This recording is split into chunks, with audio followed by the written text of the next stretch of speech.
Sistem pencernaan sapi dimulai dari mulut.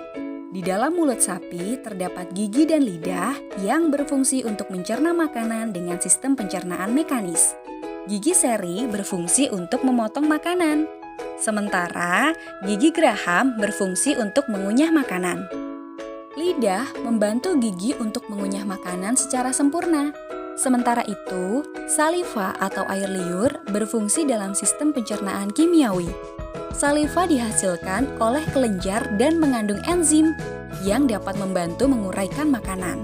Sistem pencernaan mekanis dan kimiawi pada mulut sapi terjadi secara hampir bersamaan.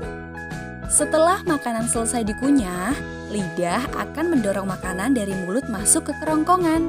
Di dalam kerongkongan terjadi gerak peristaltik. Gerak peristaltik adalah gerakan meremas-remas makanan yang dilakukan oleh dinding kerongkongan.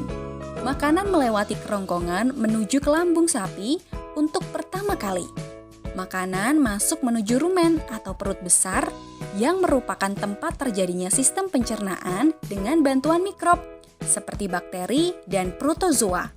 Bakteri menghasilkan enzim selulosa yang berfungsi untuk mencerna makanan secara kimiawi.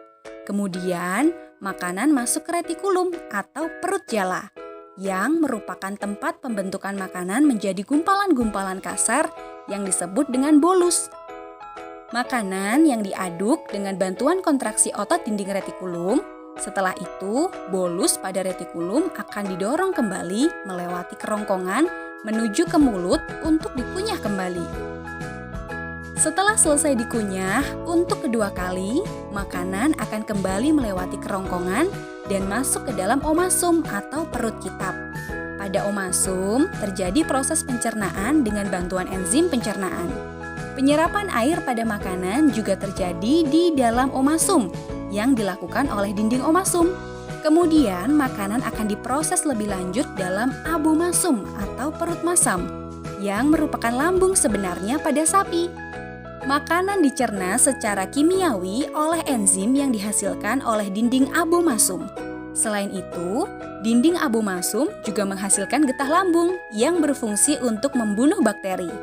Setelah melewati proses pencernaan yang cukup panjang di dalam lambung, makanan akan masuk ke dalam usus halus. Oleh dinding usus halus, semua sari-sari makanan bisa diserap. Sari-sari makanan yang telah diserap kemudian diedarkan ke seluruh tubuh.